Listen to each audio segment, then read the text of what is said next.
I'm 62 years old, and I'm recording this from a $10 room in Manila. There's a ceiling fan above me that rattles like it's about to fall apart, and the heat doesn't move no matter how fast it spins. I've got $347 left in my wallet. $350,000. Gone. Every cent of it. But I want you to understand something. The money isn't actually the worst part of what I lost. The worst part has a name. Her name is Mary, my wife of 40 years, a woman who built a life with me from nothing, who stood by me through layoffs and lean years, and every time I said, "Just a little longer, honey," I walked out on her. I looked her in the eyes, the woman who knew me better than anyone on this earth, and I chose a 26-year-old Filipina I'd met on the internet 4 months earlier. I told myself I deserved more. I told myself I'd earned it. I was wrong about every single thing. If you are sitting there right now thinking about leaving your life, your real life, for something that looks brighter from a phone screen, you need to hear everything I'm about to say. Not because it's entertaining, because this exact story is already happening to men just like you, and nobody is telling them the truth before it's too late. Hit that subscribe button right now. Not for the content. Do it because this channel might be the only honest voice standing between you and the worst decision of your life. I spent 31 years as a logistics supervisor at a distribution center outside Columbus, Ohio. Nothing glamorous, middle management. I drove the same stretch of highway every morning for 3 decades, drank bad coffee from the same machine, sat in the same meetings where nothing ever really changed. Mary and I had a house we'd paid down together, 2 kids who grew up and scattered to their own lives, a retirement account we'd been quietly building since our 20s. We weren't rich, but we were solid. We had a plan. Retire at 62, maybe travel a little, see the grandkids on holidays. That was the whole plan. Somewhere around 58 or 59, that plan started feeling like a coffin with the lid still open. I don't know exactly when it shifted, but I began waking up in the mornings with this low, heavy dread that I couldn't shake. Mary was fine. She was always fine. Same routines, same shows at night, same quiet dinners. She wasn't doing anything wrong. Looking back, that was part of what I resented, that she was content and I wasn't, and I didn't know what to do with that except blame her for it. I found joy on a Facebook group for American men interested in retiring in the Philippines. She wasn't aggressively posting. She was just there, in the comments, a profile picture of a young woman in modest clothes with a quiet, gentle smile. I messaged her first. She responded politely, nothing forward. She told me about her life in a province in Cebu, her family, her faith. She went to church every Sunday. She had a small garden. She'd never had a boyfriend, she said, because she was waiting for a man with real values. A mature man, someone who knew what life was really about. We talked for 4 months, every night, almost without exception. Video calls that lasted 2 or 3 hours while Mary slept in the other room. Joy asked me questions nobody had asked me in years. What did I want? What made me feel alive? What was I still waiting for? She laughed at everything I said. She called me her Daddy Bob. She explained that was just a warm Filipino term of affection for an older man, a sign of respect. She sent me photos of herself cooking, going to Mass, sitting on the porch in the evening light. She looked like everything I thought I'd missed. I filed for divorce the week after Christmas. Mary asked me if there was someone else. I lied to her face, said I was just unhappy, that I needed something different, that it wasn't about her. The truth was, I already had a plane ticket to Cebu. I walked out of a 40-year marriage with a suitcase and $350,000 in retirement savings, and I believed, genuinely believed, that I was finally being brave, that I was finally living. I landed in Cebu on a Tuesday in March. Joy was at the airport holding a hand-painted sign that said, "Welcome home, Daddy Bob." She was wearing a white dress. She was laughing. She took my arm and I felt like a man 20 years younger. I thought, this is it. This is what I was supposed to find. I had no idea the sign was the first prop in a performance that had been rehearsed long before I ever boarded that flight. The emergency started about 6 weeks after I arrived. I need you to understand how this works because it doesn't come all at once. It never does. It comes in careful, patient layers, spaced just far enough apart that you never quite feel the pull until you're already deep in the current. The first one was Joy's mother. We were having dinner. She'd cooked sinigang. The house smelled like tamarind and pork when her phone rang. Fast Visayan across the table, her voice dropping low. When she put the phone down, her eyes were wet. Her mother needed a procedure. Nothing catastrophic, she said, just something the provincial hospital couldn't handle properly. She wasn't asking me. She was just telling me. I offered. Of course I offered. That's how it's designed. About 80,000 pesos, roughly $1,400. I didn't think twice. 3 weeks later, the carabao, the family's water buffalo, the animal they relied on for their small farm in the province, had broken its leg and couldn't work. They needed to replace it or the farm would fall apart. Another 60,000 pesos. I had never in my life thought about the cost of a water buffalo. I didn't question it. Then it was tuition for her younger siblings. Then a roof on the province house that had collapsed in a typhoon. A typhoon that, as far as I could find in any local news source, had never actually happened. Then her uncle's hospital bill. Then a cousin's motorcycle stolen outside a market. Each amount was small enough that I felt generous instead of robbed. The whole structure is engineered for that specific feeling. You don't drain a man all at once. You take him in pieces, and every time you take a piece, you make sure he feels like a hero for giving it. Between every emergency, Joy was perfect. She cooked every meal. She sat with me on the porch in the evenings. She held my hand in church. When I was frustrated, she apologized for things that weren't her fault.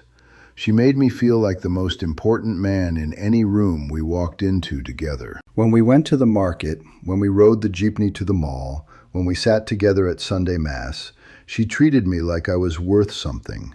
And I was so hungry for that feeling, so absolutely starved for it after years of feeling invisible, that I would have done almost anything to keep it. I started building the house in month 4. A modest place in the province, clean white walls, a small garden out front, the way she'd described it. It cost $60,000. Because Philippine law bars foreigners from owning land, the property had to go in Joy's name. A lawyer she recommended handled the paperwork. I signed everything they put in front of me. I didn't ask enough questions. I didn't want to ask questions. Questions would have meant doubt, and doubt would have meant admitting what part of me was already quietly starting to suspect.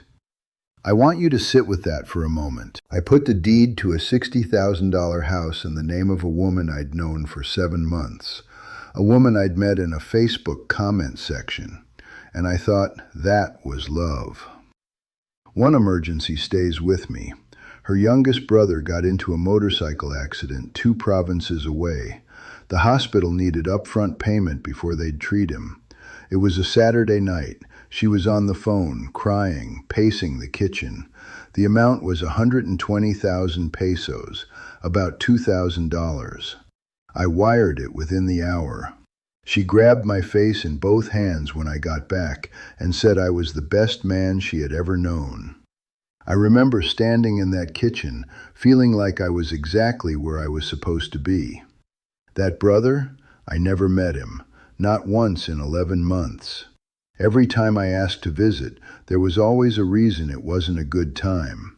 I understand now why that was. The thing that finally cracked it open was small. almost embarrassingly small. I'd picked up a little Tagalog over the months, not enough for real conversation, but enough to catch words here and there. One afternoon I came home early from the market, and Joy was on the back porch on her phone. She didn't hear the gate. I heard my name. I heard the word pera, money. I heard a laugh I hadn't heard before. Not her warm, careful laugh for me. Something looser, unguarded. She looked up and saw me, and the laugh disappeared instantly. She said it was a cousin. I let it go. But something had changed that I couldn't put back. A week later, I borrowed her phone while mine was charging. She watched me the whole time I held it. When I handed it back, she deleted a messaging thread in about 2 seconds, fast and practiced, like she'd rehearsed it. She thought I hadn't noticed. I had.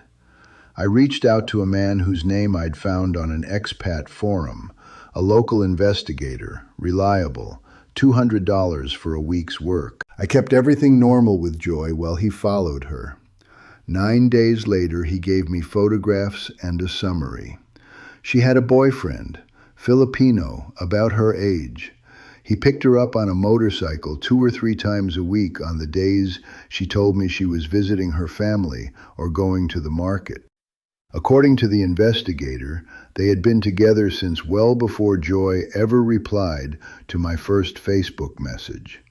The house was in her name. I had no legal standing to claim it.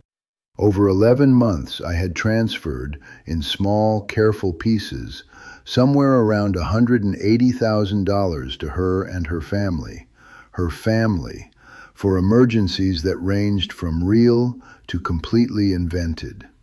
Whatever remained of my savings sat in a joint account in Manila that she also had full access to.